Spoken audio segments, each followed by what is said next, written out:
तुम सभी को ये जेजू आइलैंड तो याद ही होगा जहाँ इन चींटियों ने अपना घर बनाया है और इस आइलैंड को सोलो लेवलिंग के फर्स्ट एपिसोड में भी दिखाया गया था। एंड ये Jeju island arc solo leveling के मोस्ट ब्रूटल बैटल्स में से एक है, जहाँ पर एक सिंगल एंड सोल्जर ने पूरे कोरिया एंड जापान के सभी एस रैंक हंटर्स की हालत बिगाड़ दी थी। एंड जिस सिंगल एंड ने इन सभी की ऐसी हालत की थी वही आगे चलकर जिन्वू की शैडो आर्मी का मोस्ट पावरफुल शैडो बनता है। एंड अब तक तुम समझ ही गए होगे कि मैं किसकी बात कर रहा हूँ, बट यहाँ ट्विस्ट ये है कि जिन्वू ने यहाँ जाने से मना कर दिया क्योंकि इस रेड में ऑलरेडी कोरिया एंड जापान के 17 एस रैंक हंटर्स जा रहे थे, जो जिन्वू के अकॉर्डिंग काफी थे इस रेड को क्लियर करने के लिए।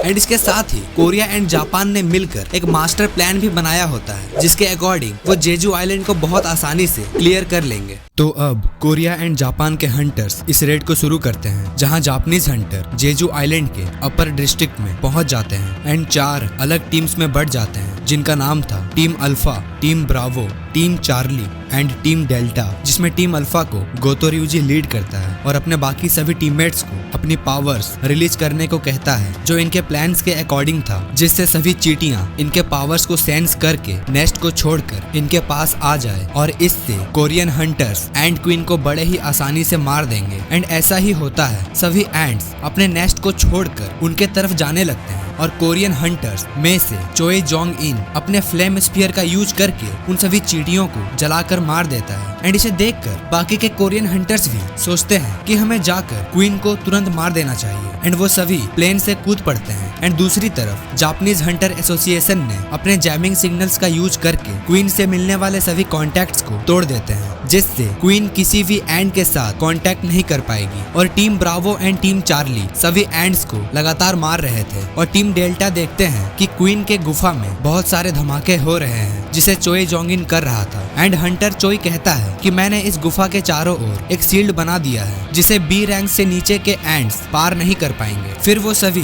गुफा के अंदर जाते हैं, जहाँ वो बहुत सारे एक्स को देखते हैं जो उन्हीं एंड्स के थे, और वो सोचते हैं कि अगर ये एक्स यहाँ है तो क्वीन भी यहीं आसपास ही होगी। देन चाहे एक टूटे हुए अंडे को देखती है जो उन सभी एक्स के मुकाबले काफी बड़ा था। फिर हम टीम चार्ली को देखते हैं, जिन्होंने वहाँ के सभी एंड्स को मार दिया था। देन वो आपस में कुछ बात कर रहे होते हैं, तभी उन्हें आसमान से कुछ एंड्स आते हुए दिखाई देते हैं। देन सडनली उनकी एक मेंबर का सिर उसकी बॉडी से अलग हो जाता है, जिसे एंड किंग ने मारा था, और देखते ही देखते बाकी के मेंबर्स भी मारे जाते हैं। तभी दूसरी सीन में हम देखते हैं मा डोंगवुक को, जो क्वीन के पर्सनल गार्ड से लड़ रहा था, जो उनके हिसाब से एस रैंक के थे। देन चाहे भी उन सभी एंड सोल्जर्स को मार रही थी। तब मिन ब्यूंगो अपने सभी साथियों के पावर्स को अपग्रेड कर देता है। एंड इधर टीम डेल्टा टीम चार्ली को ढूंढते हुए उसी जगह पर पहुंच जाते हैं जहां थोड़ी देर पहले एंड किंग ने उन्हें मारा था, और वहां आकर टीम डेल्टा एक पावरफुल प्रेजेंस को फील करते हैं जो एंड किंग की थी। तब एंड किंग वहां आकर टीम डेल्टा को भी मार देता है और सीन दोबारा चेंज होता है। एंड हम कोरियन हंटर्स को देखते हैं, जिन्होंने क्वीन के सभी पर्सनल गार्ड्स को हरा दिया था। एंड अब एंड क्वीन उनके बिल्कुल सामने खड़ी थी। एंड उसे देखकर चोए जोंग इन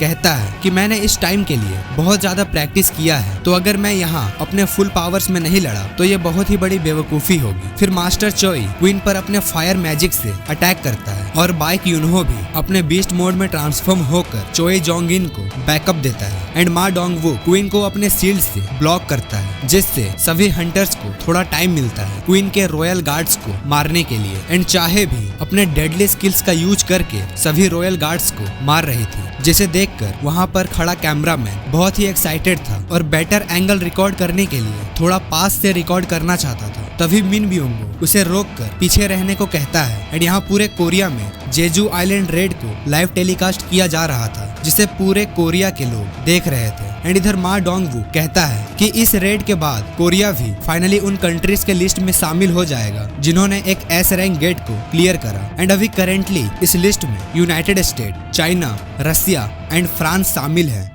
एंड अब सभी रॉयल गार्ड्स को मारने के बाद सभी हंटर्स एंड क्वीन पर अटैक करते हैं, क्योंकि बिना अपने गार्ड्स के क्वीन खुद को प्रोटेक्ट नहीं कर सकती, क्योंकि क्वीन के पास कॉम्बैट स्किल से ज्यादा रिप्रोडक्शन की एबिलिटीज हैं और क्वीन से लड़ते वक्त वो सभी घायल भी हो रहे थे, बट उन्हें मिन ब्यूंगो लगातार हील कर रहा था। देन चोए जोंग इन सभी हंटर्स को पीछे हटने को कहता है एंड वो क्वीन पर अपना फाइनल अटैक करता है और यहाँ पर क्वीन का काम खत्म हो जाता है। बट मरने से पहले क्वीन एक रॉर करती है जो सच में बहुत तेज था। इसे देखकर वहाँ खड़े सभी लोग सोचते हैं कि क्या ये एक डेथ क्राई है या और कुछ। एंड क्वीन के इस रॉर को सुनकर सभी एंड सोल्जर्स क्वीन की तरफ आने लगते हैं और चोए जोंगिन का बनाया हुआ शील्ड भी टूट जाता है। देन उन सभी कोरियन एस रैंक हंटर्स को एक बहुत ही पावरफुल प्रेजेंस का फील होता है। तब वहाँ एंड किंग आता है एंड वो एक पावरफुल रॉर करता है जिससे एंड किंग की पावर्स क्लियरली फील हो रही थी। और इसे देखकर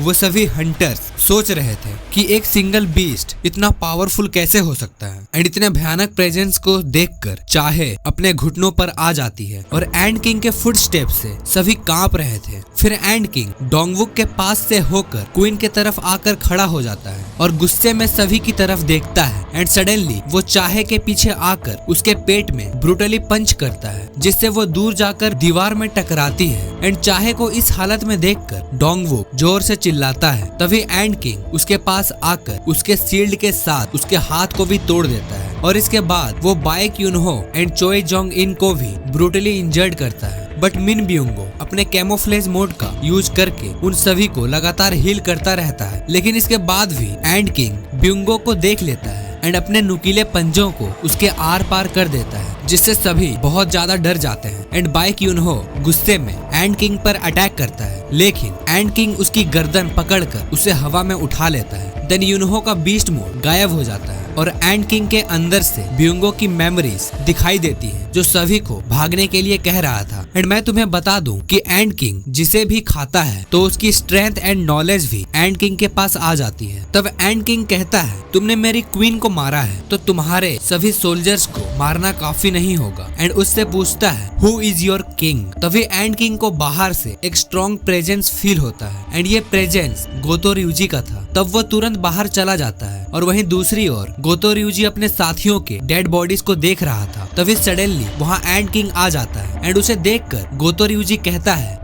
इसकी प्रेजेंस बहुत ही पावरफुल है एंड लास्ट टाइम मैंने इस प्रेजेंस को तब फील किया था जब मैं हंटर संग से मिला था। देन अब एंड किंग गोतो से पूछता है क्या तुम ही इंसानों के किंग हो। तब गोतो ryuji हवा हवा में कह देता है yes I am the king. तब उस किंग का दी एंड हो जाता है एंड यहाँ गुफा में सभी हंटर्स अपने लाइफ को लेकर स्ट्रगल कर रहे थे और कोरियन गवर्नमेंट की तरफ से जिस कैमरामैन को जेजू आइलैंड पर भेजा गया था उस पर कुछ एंट्स अटैक करती है। बट तभी जिनवू कहता है एक्सचेंज और इग्रिस की तलवार उन एंड्स को चीरते हुए पार हो जाती है। एंड इस मोमेंट पर जिनवू और उसकी शैडो आर्मी को देखकर सभी लोग बिल्कुल शॉक्ड हो चुके थे लेकिन साथ ही वो सभी चैन की सांस लेते हैं। तब जिनवू डीमन किंग के डैगर का यूज करके सभी एंड्स को एक ही झटके में निपटा डालता है। एंड जिनवू के पास ये डैगर डीमन किंग को हराने के बाद आई थी और अगर तुमने अभी तक जिनवू वर्सेस डीमन किंग वाली फाइट नहीं देखी है तो तुम इस वीडियो को देखने के बाद उस फाइट को भी जरूर देखना जो मेरे चैनल पर ऑलरेडी एक्सप्लेन्ड है। मैंने उसकी लिंक डिस्क्रिप्शन और एंड स्क्रीन पर दे दी है। एंड यहाँ जिनवू के सभी सोल्जर्स उन सभी एंड्स को लगातार मारे जा रहे थे और इसके साथ ही जिनवू मरे हुए एंड्स को भी अराइज कर रहा था। और अब जिनवू सभी हंटर्स को एक ड्रिंक देता है और कहता है इसे चुपचाप पी लो और उसे पीने के बाद सभी हील हो जाते हैं। बट सिर्फ चाहे ही थी जो ठीक नहीं हुई बिकॉज उसकी बॉडी पर सीरियस इंजरीज होती हैं और वो धीरे धीरे और भी ज्यादा कमजोर हो रही थी। तब जिनवू देखता है एंड किंग को जो दोबारा वहाँ आ चुका था जिसे देखकर सभी हंटर्स की हालत दोबारा खराब हो जाती है। देन जिनवू डोंगवुक से चाहे का ख्याल रखने को कहता है। फिर वो एंड किंग की तरफ जाता है। तब एंड किंग जिनवू से भी वही सेम क्वेश्चन पूछता है क्या तुम्हें इंसानों के किंग हो। इसके रिप्लाई में जिनवू कहता है एक इंसेक्ट जो बोल भी सकता है। फिर जिनवू वर्सेस एंड किंग की फाइट स्टार्ट होती है और एंड किंग जिनवू के फेस पर एक जोरदार पंच मारता है और वहाँ चारों तरफ धुआं धुआं हो जाता है जिसे देखकर सभी हंटर शॉक्ड हो जाते हैं।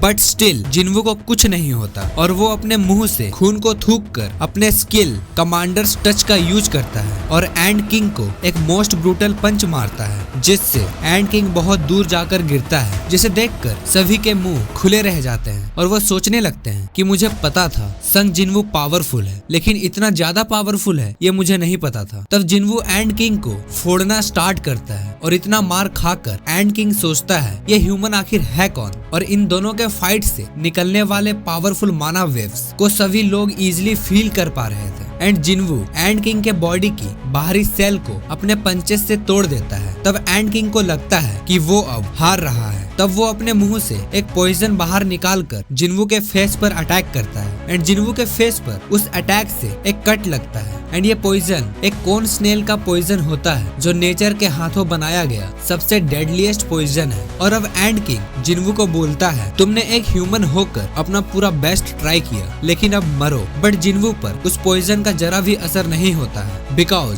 सिस्टम ने उसे न्यूट्रलाइज्ड कर दिया था। तब जिन्वू एंड किंग को दोबारा एक पंच मारता है, जिससे एंड किंग थोड़ा नर्वस हो जाता है। फिर जिन्वू अपने टीममेट्स की तरफ देखकर कहता है, मुझे ये फाइट जल्दी खत्म करनी होगी। देन वो एंड किंग को बड़ी बुरी तरह मारता है, जिससे एंड किंग जिन्वू को अपने स्पीड से हराने का ट्राई करता है। बट जिन्वू उसके हर अटैक्स को बहुत इजीली डॉज कर लेता है और इसके साथ ही वो एंड किंग पर अपने डैगर से अटैक भी करता है। एंड जिन्वू ये भी सोचता है कि ये एंड डीमन किंग से भी ज्यादा पावरफुल है। एंड ये बात सोचते हुए जिन्वू एंड किंग पर बहुत सारे क्रिटिकल अटैक्स करता है, जिसे देखकर एंड किंग वहां से भागने का ट्राई करता है। बट जिन्वू उसे भागने नहीं देता एंड उस पर अटैक्स करके उसे काफी सीरियस डैमेज देता है। एंड जिन्वू के अगेंस्ट में एंड किंग के जीतने की पॉसिबिलिटीज 0% थी, इसलिए वो अपने एंड सोल्जर्स को बुलाता है एंड जिन्वू से कहता है, तुम कहीं डर तो नहीं गए? तब जिन्वू एक स्माइल करता है और अपने सभी शैडो सोल्जर्स को बाहर बुलाता है